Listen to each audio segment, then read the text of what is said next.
우리 기도하심으로 피우다 시작하겠습니다. 하나님 감사합니다. 오늘도 말씀 앞에 우리를 불러주시고 주의 말씀을 묵상하게 하시니 감사합니다. 계속해서 요셉의 삶을 묵상하면서 오늘 우리가 믿음에 관하여 함께 살펴보려고 합니다. 주님, 믿음으로 하나님이 우리와 함께 하심을 아는 것, 믿음으로 하나님이 우리와 함께 하시는 걸 깨닫는 삶, 오늘 그것이 우리의 삶이 되게 하여 주시옵소서. 감사합니다. 예수님 이름으로 기도드립니다. 아멘. 네, 오늘 저희가 함께 살펴볼 말씀은 창세기 39장 11절에서 23절 말씀입니다. 그러할 때에 요셉이 그의 일을 하러 그 집에 들어갔더니 그 집 사람은 하나도 거기에 없었더라. 그 여인이 그의 옷을 잡고 이르되 나와 동침하자. 그러나 요셉이 자기 옷을 그 여인의 손에 버려두고 밖으로 나가매 그 여인이 요셉이 그의 옷을 자기 손에 버려두고 도망하여 나감을 보고 그 여인의 집 사람들을 불러서 그들에게 이르되 보라, 주인이 히브리 사람을 우리에게 데려다가 우리를 희롱하게 하는도다.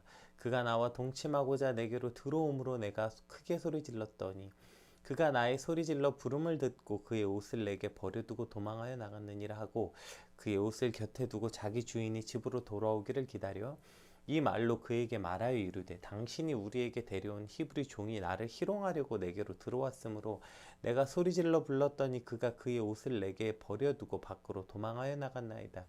그의 주인이 자기 아내가 자기에게 이르기를 당신의 종이 내게 이같이 행하였다는 말을 듣고 심히 노한지라. 이에 요셉이 주인이 그를 잡아 옥에 가두니 그 옥은 왕의 죄수를 가둔 곳이었더라. 요셉이 옥에 갇혔으나 여호와께서 요셉과 함께 하시고 그에게 인자를 더하사 간수장에게 은혜를 받게 하심에 간수장이 옥중 죄수를 다 요셉의 손에 맡김으로 그 재반 사무로 요셉이 처리하고 간수장은 그의 손에 맡긴 것을 무엇이든지 살펴보지 아니하였으니 이는 여호와께서 요셉과 함께 하심이라. 여호와께서 그를 범사에 형통하게 하셨더라. 아멘. 우리가 그 믿음이 무엇인가, 믿음이 뭐냐라고 정의할 때 늘 그 히브리서 말씀을 함께 보게 되는 것 같아요. 그래서 믿음이 뭐냐고 말할 때 너무 잘 아는 말씀이죠. 히브리서 11장 1절 믿음은 바라는 것들의 실상이요 보이지 않는 것의 증거니, 이 말씀을 이제 가장 많이 보죠. 그러니까 믿음은 바로 보이지 않는 것들의 증거다, 이렇게 말해요. 그러니까 흔히 눈에 보이는 것을 믿지만 믿음은 그 반대로 믿는 것을 보는 것, 이것이 믿음이라는 거예요. 그러니까 믿어야만 보이는 것이 있는 거예요. 그것이 믿음이고, 그렇게 믿어야 보이는 것들이야말로 우리 인생에 훨씬 더 중요한 가치들이라는 것이죠. 뭐 눈에 보이는 성공, 눈에 보이는 돈, 눈에 보이는 부유함, 눈에 보이는 물질들, 이런 것들보다 눈에 보이지 않는 성경의 가치들, 사랑, 공의, 소망, 이런 것들 눈에 보이지 않지만 이런 것들이 우리 인생에 훨씬 더 중요한 가치이죠. 그러나 이 모든 가치들보다 훨씬 더 중요한 것, 가장 우선적인 것, 즉 믿음의 눈으로만 볼 수 있고 모든 가치의 근원이 되시는 분, 곧 바로 하나님이시죠. 믿음으로만 하나님을 볼 수 있다는 것입니다. 믿어야만 보이는 것들, 뭐 그게 사랑이든 공의든 정의든 다 중요한데 그것들보다 훨씬 더 중요한, 아니 그 모든 것들의 근원이 되시는 바로 믿음으로만 볼 수 있는 분이 바로 하나님이라는 거죠. 제가 피우다 할 때 종종 부르는 찬양 있죠. 주위를 둘러보면 아무도 없는 듯 믿음의 눈을 들면 보이는 분 계시네. 주위를 둘러보면 아무도 없는 것 같지만 믿음의 눈을 들면 보이는 분, 바로 그분이 곧 하나님이신 것입니다. 믿음의 눈에 보이지 않는 하나님을 믿음으로 날마다 보며 사는 것, 이것이 바로 믿음의 삶이라고 할 수 있는 것입니다. 그래서 제가 오늘 말씀을 믿음은 하나님이 나와 함께 하심을 아는 삶이라는 것이죠. 바로 믿어야만 바로 하나님을 볼 수 있기 때문이에요. 우리가 계속 요셉의 삶을 함께 살펴보고 있고, 그 요셉의 삶을 보면 바로 이러한 믿음의 삶을 요셉이 살고 있구나, 이것을 함께 묵상할 수 있습니다. 우리가 계속해서 요셉의 모습을 봤잖아요. 요셉이 형들의 손에 구덩이에 빠져서 살려달라고 그냥 죽어라 외칠 때 형들은 위에서 태연하게 밥을 먹고 있었죠. 이 얼마나 그 비정하고 요셉이 그 구덩이 안에서 절망적이었을까요?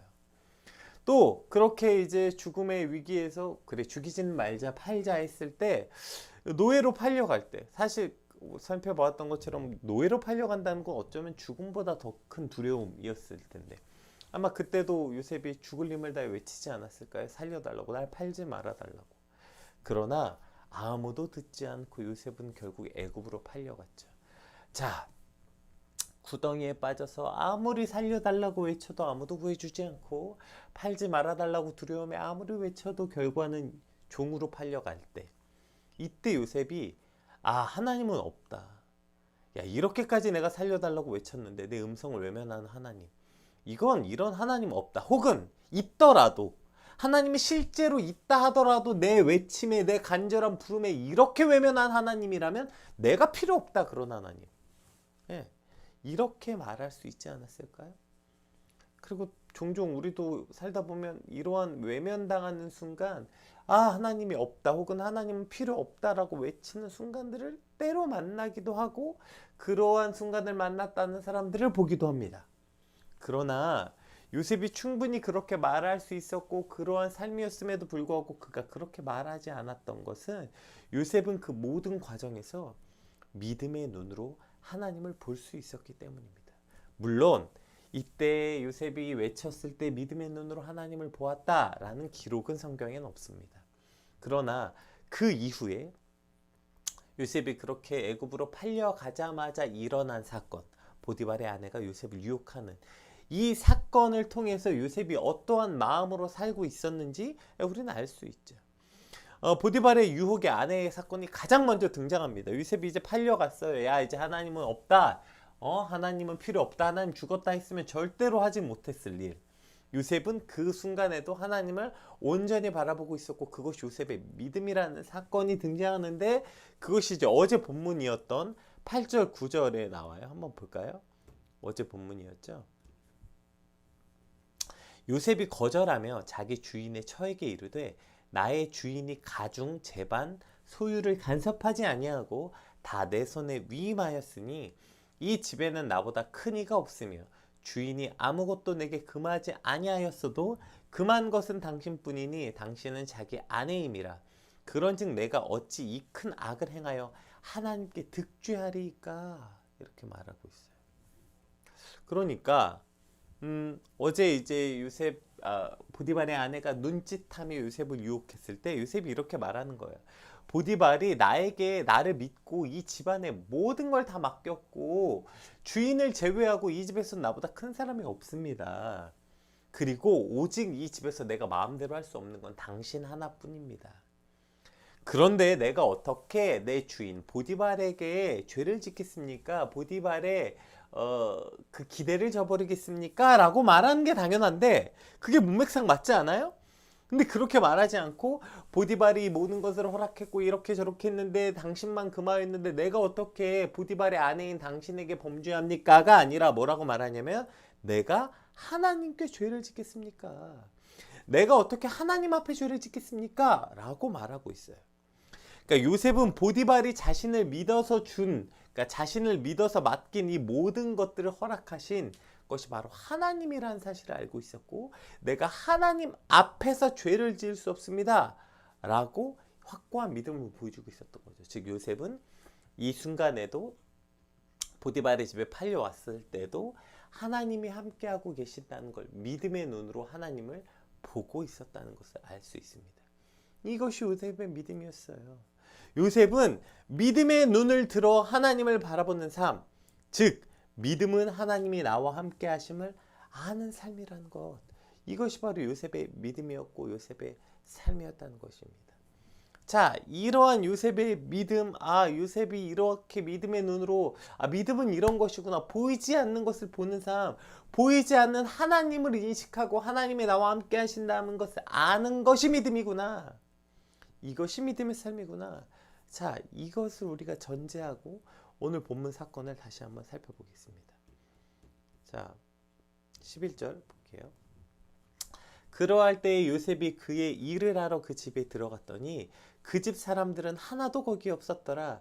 그 여인이 그의 옷을 잡고 이르되 나와 동침하자. 그러나 요셉이 자기 옷을 그 여인의 손에 버려두고 밖으로 나가매. 이렇게 얘기하고 있어요.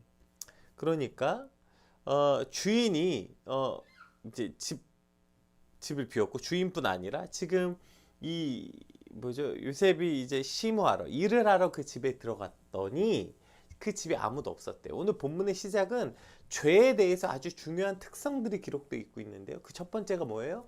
죄의 유혹은 반복적이고 더 노골적이 된다는 것이죠. 어제 요셉은 분명히 단호하게 거절했어요. 너무 멋있지 않아요? 그 요셉의 그 뭐죠, 보디발의 아내가 눈짓으로 유혹했다고요. 그랬을 때 어떻게 멋있게, 내가 어떻게 하나님 앞에 죄를 짓습니까? 딱 단호하고 멋있게 딱 거절했어요. 여러분, 안타깝게도 죄는요, 우리의 그렇게 멋있게 거절한 우리의 의지 같은 건 아랑곳하지 않아요. 뭐라고 거절했든지 말든지, 네가 뭐라고 거절했든지 말든지 죄는 그래? 그러면 더 노골적으로 유혹하는 거예요. 어제는 눈짓했고 오늘은 대놓고 나랑 자자고 말하는 거예요. 그 여인이 요셉의 옷을 붙잡고, 어제는 눈짓만 했는데 오늘은 더 노골적으로 요셉의 옷을 붙잡고 야, 나랑 자자, 이렇게 노골적으로 말하는 거예요. 내가 어렵게 믿음의 결단으로 거절했고, 내가 그렇게 믿음의 결단에 고백을 드렸는데, 죄는 뭐 그러거나 말거나 그냥 아랑곳하지 않고 더 노골적으로 반복적으로 유혹하는 거죠. 그리고 우리는 안타깝게도 여기에 넘어지는 거 아니에요. 얼마나 많은 경우 이렇게 넘어집니까? 처음에 우리가 멋있게 죄에 대해서 단호하게 거절했고, 아니요, 저는 하나님 앞에 죄를 지을 수 없습니다, 그렇게 멋있게 한번 딱 거절하고 이게 끝났으면 참 좋았을 텐데, 죄는 아랑곳하지 않는 거예요. 우리가 어떻게 어려운 과정을 거쳐서 얼마나 어렵게 믿음으로 결단하고 그 죄를 탁 거절했는가. 그랬으면 그 죄는 끝나면 참 좋을 텐데, 아니에요. 그 죄는 그것을 아랑곳하지 않고 마치 우습게라도 여기는 듯이 더 노골적으로 더 강력하게 유혹하는 거예요. 그때 넘어지는 거예요. 이것을 우리는 뭐라고 표현해요? 못 이기는 척. 예. 아, 나는 이미 내 할 도리 다 했는데, 아, 나는 분명히 거절했는데, 아니 그렇게 했는데도 저러는 걸 어떻게 해. 예. 나는 분명히 거절했는데, 나는 진짜 단호하게 대처했는데도 저러는 걸 어떻게 못 이기는 척. 그렇게 눈 떠보면 죄 가운데 앉아있는 우리를 발견하게 되는 것이죠. 이것이 바로 죄의 모습이고 반복적이고 더 노골적인 죄의 유혹이라는 것입니다. 또 죄는 이것보다 더 강력한 힘을 가지고 있는데, 또 강력한 유혹을 가지고 있는데, 강력한 특성을 가지고 있는데, 그 첫 번째가 바로 뭐예요? 11절에 사람은 하나도 거기에 없더라. 이거예요.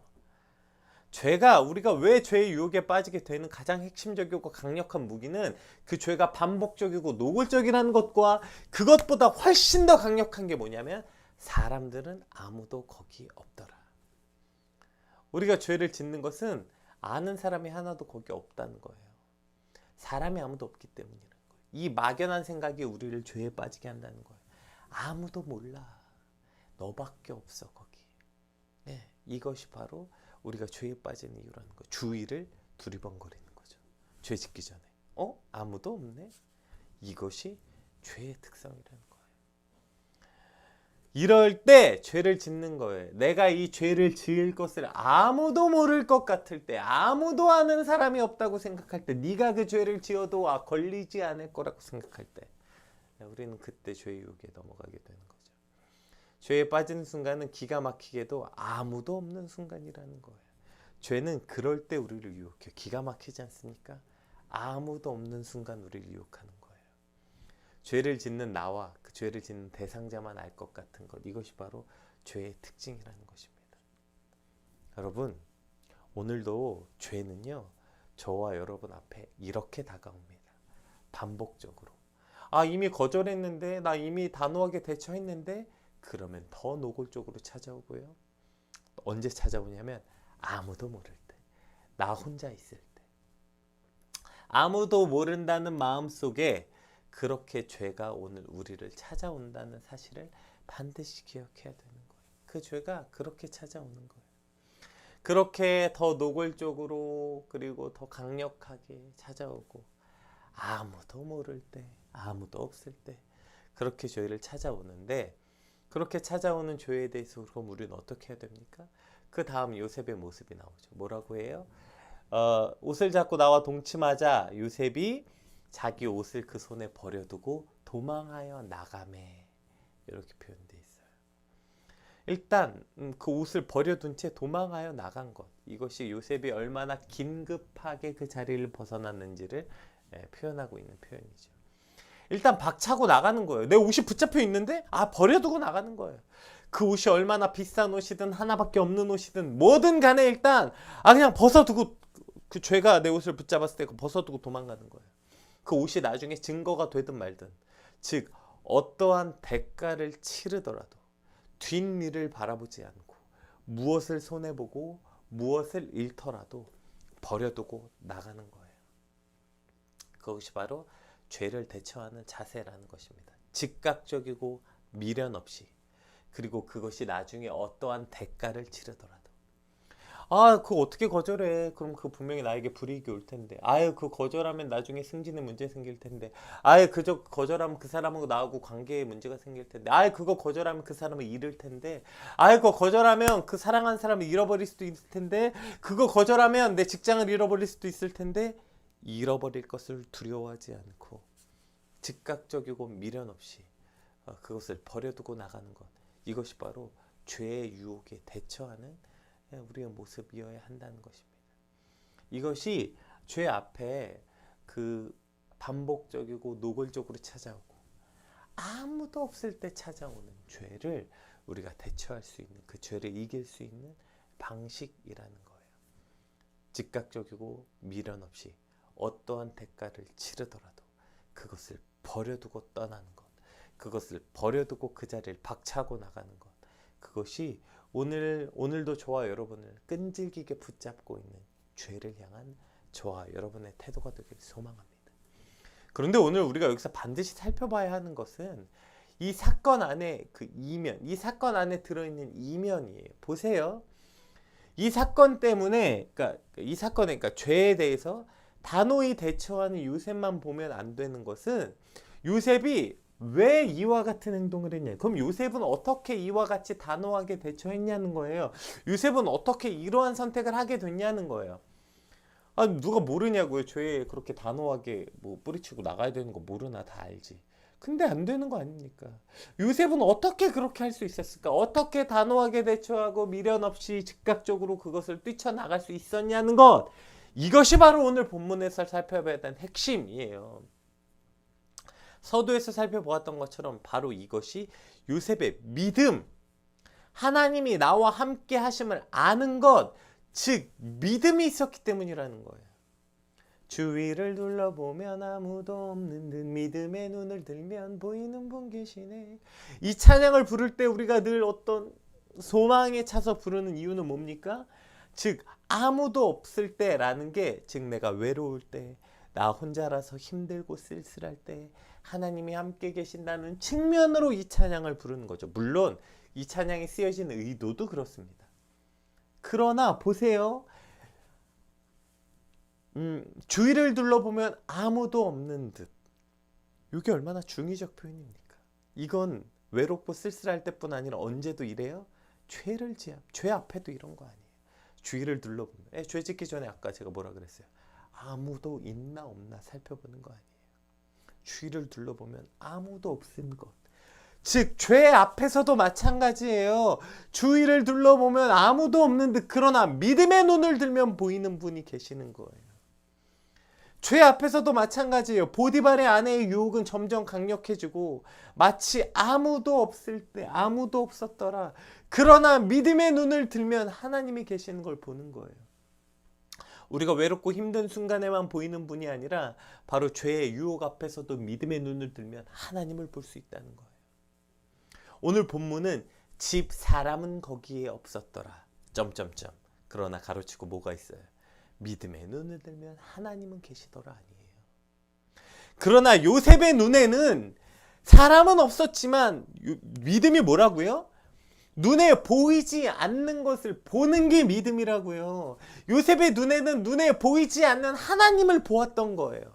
그러니까 요셉의 눈에는 믿음의 눈을 들어 거기 계시는 하나님을 발견한 거예요. 그래서 어떠한 대가를 치르더라도 옷을 벗어 던져둔 채 그 자리를 벗어나야 되는 것이었던 것이죠. 왜요? 믿음의 눈으로 요셉은 거기 계시는 하나님을 발견했거든요. 아멘. 믿음의 눈을 들면 그곳에 하나님이 계시는 걸 발견했기 때문에 죄 앞에 그곳을 벗어 던져두고 나가는 거예요. 둘러보고 나 아는 사람 없네. 이거 교회 사람 없네. 나 이 죄를 져도 나를 비난할 사람이 없네. 이거 죄 져도 내 여자친구가 모르네. 내 남편이 모르네. 내 아내가 모르네. 내 자식이 모르네. 사람들이 모르네. 아니요. 믿음의 눈을 들면 그곳에 하나님이 계시다고요. 이 믿음 때문에 죄악의 자리를 박차고 나올 수 있는 거예요. 믿음의 눈으로 그곳에 계시는 하나님을 바라보고 인식할 때 우리는 반복적이고 노골적인 죄 앞에 또 아무도 없을 때 나 혼자라고 느낄 때 느끼는 이 죄의 유혹감을 이길 수 있게 되는 것입니다. 왜냐하면 믿음의 눈을 들면 보이는 분이 계시거든요. 이는 바로 이 전장에 유다가 등장하잖아요.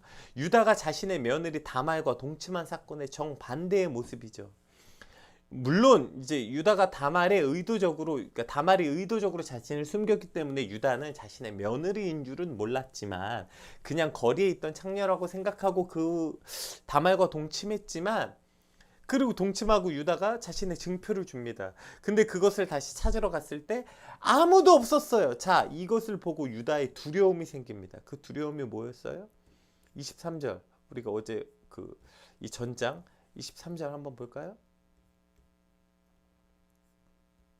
네, 봅시다.